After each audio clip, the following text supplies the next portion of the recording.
welcome to the first segment, making sure we're recording. Most of y'all might know me by Petty Pinky Smitha. I'm coming to you today just as Smitha. We're going to separate the THOTS from my love for like hip-hop and my videos that I'm going to start commenting on current events and so forth, because basically this is why I started it. And a lot of people think just because I listen to Lil Yachty now that I don't know what I'm talking about. So I'm going to just basically give y'all my introduction on hip-hop. And what I mean by my introduction is how I got introduced to hip-hop and what I started listening to when I, like I said, got introduced to hip-hop. Another reason is because I need to remind everybody I gotta get that internship for No Jumper with Adam 22. Alright, Thoughts? And also, another thing, I'm not gonna say Thoughts. Another thing, what do y'all not see? There's no dab rig. Like I said, this is gonna be the first of many. And I know right now I seem a bit nervous and so forth. Like I said, I'm normally commenting on THOTS and Backpageism and all type of other stuff, but I'm just trying to remind everybody what I'm actually trying to do. So like I said, I'll get a lot of slack for listening to Lil Yachty, and I might throw a little Uzi track on every once in a while.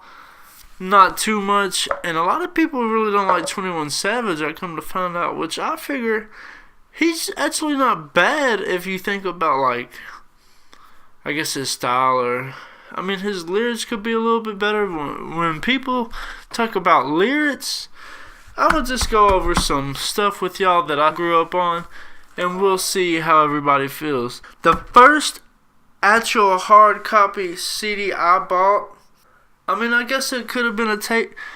Well, I used to carry a Walkman, and I used to carry a bunch of tapes. But the first hard copy CD I got, and this was even before my collection of tapes, it wouldn't matter if it was a tape or a CD.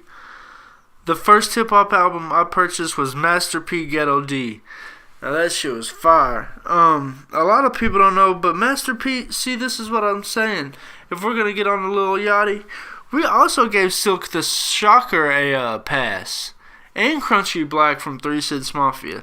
So we really can't just jump on the people that's coming out nowadays when we gave everybody else back in the day such an easy pass. Master P I think he even told somebody, he said, I'm not the best rapper, but my marketing skill is amazing. And he was right. Master P would drop an album every week from No Limit. Not necessarily even him, but when you got that album, you knew that you were going to get one of your favorite rappers on some type of track. So, Master P really knew what he was doing, and also at the same time, that Tupac and Biggie was around along with your Snoops and everybody else, but that just really didn't draw my attention. I think more so because I was in the South. I was also attracted to No Homo Trick Daddy. Now, I did like the older Jay-Z, not too much of the newer Jay-Z, but Rough Riders was another clique. So Def.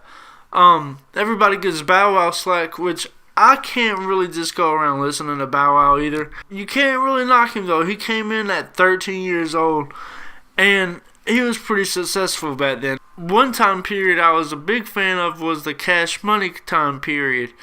Now I had everybody's albums. I had Big Timer's album, I had Juvenile, BG, Turk, Wayne. I even had a Mac 10 album. If y'all knew who Mac 10 is, he was signed to Cash Money for some point in time. I even had the Baller Blocking movie and soundtrack.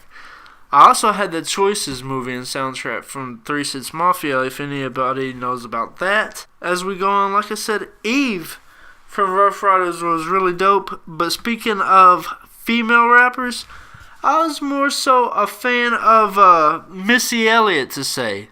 And even though he's not a female, Busta Rhymes, or Busta Rhymes if you really want to say, was very comparable to Missy Elliott when it came to style, delivery, and type of like the videos they would do. Now I know Dave Meyers really directed a lot of Missy Elliott videos, The reason I know this is because back in the day on MTV they would have behind the video or some type of shit. I'm sorry for not being so like organized, if they would say, but I'm just giving it to you how it comes. Raw! Dave Myers, he was featured on a bunch of those behind the video episodes. This was I think it was 2001 when I checked the dates. Eminem came out. Or it might have been 2000, but I know it was... Actually, I think it was 99. Let me check on that. When was the Slim Shady LP released? January 1st, 1999 was when Eminem came out, and Juvenile's first album came out in 1998. Random Fat, I bought the Juvenile 400 Degrees album, Boosie Badass album, and Lil Wayne album all over 3 or 4 times each. So that's about 12 times I just bought those albums. That's like 2 or 3 times hard copy, 1 or 2 times digital copies off of iTunes or something. Big fan of All Star, which now he goes by Starlito. That was because he got signed to Cash Money. A lot of people didn't know that. Cash Money did sign All Star for a brief while. That's why he had to change his name to Starlito, was because I think under contract his name, he still couldn't use that name no more because it is legally under contract. Whatever. Like I said, we had Boosie, Webby, and the Trill Fam. I had all their album, even Lil THOTS, and R.I.P. Lil Fat. A lot of y'all really need to go do some research on some people that I'm talking about. We also don't need to forget UGK, Outkast, 8Ball MJG, and 3 Six Mafia, some real pioneers from the South.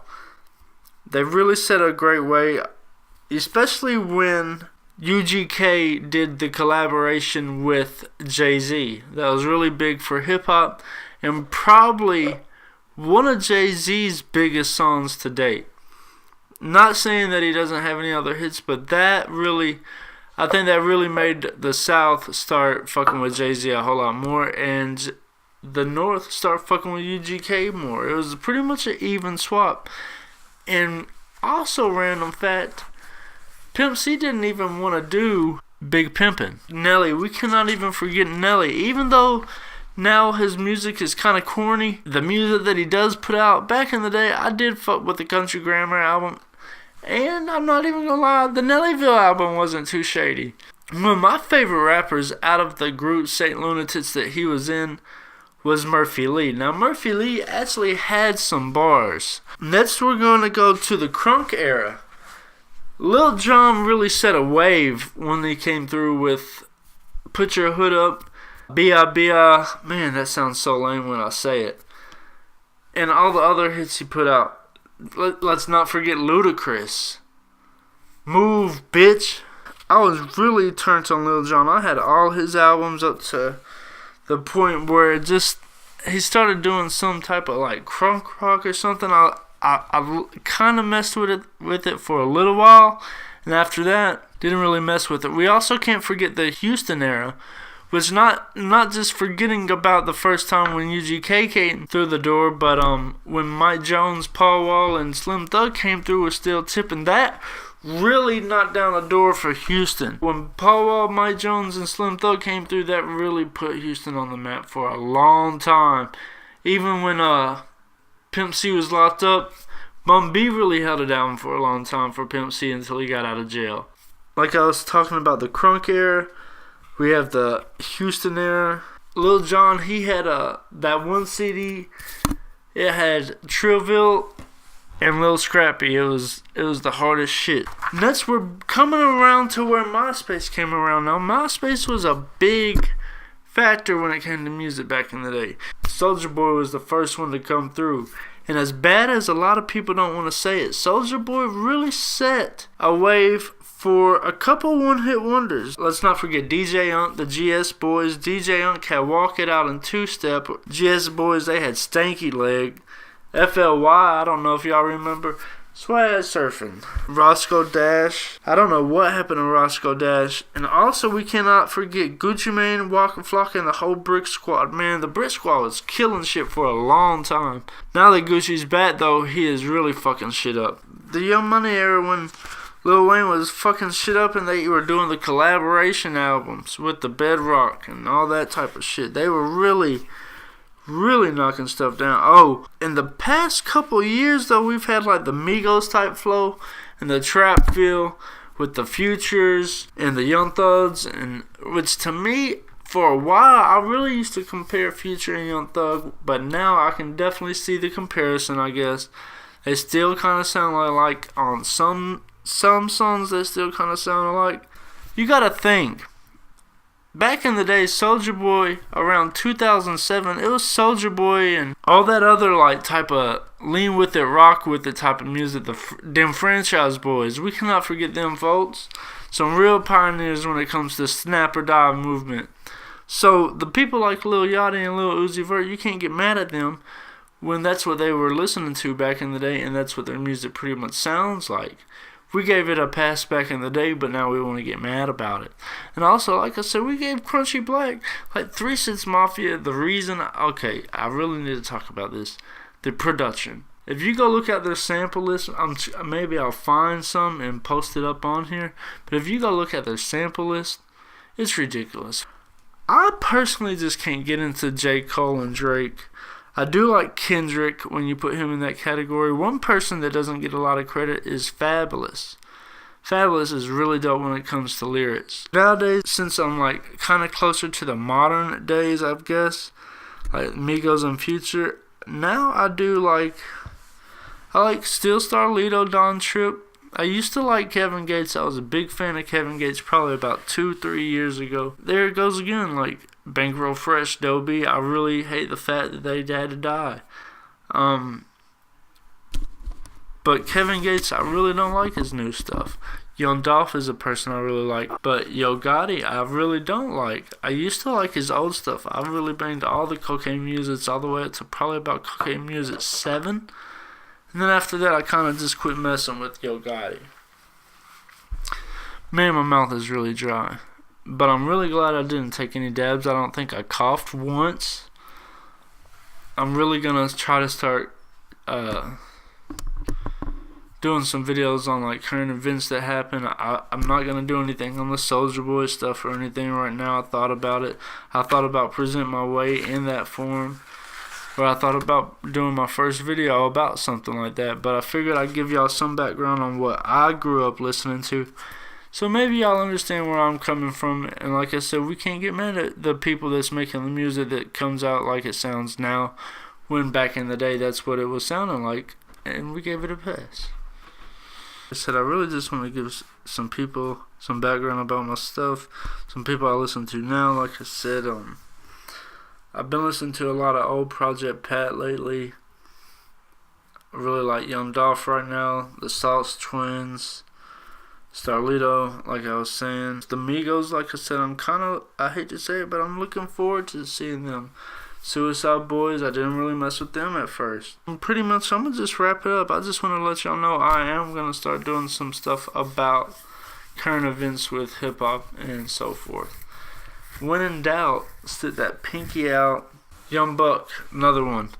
I mentioned G-Unit, 50 Cent, Get Rich Dodge. Man, I can keep going. Don't play with me, Thoughts.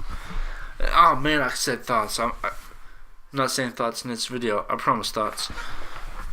Thoughts.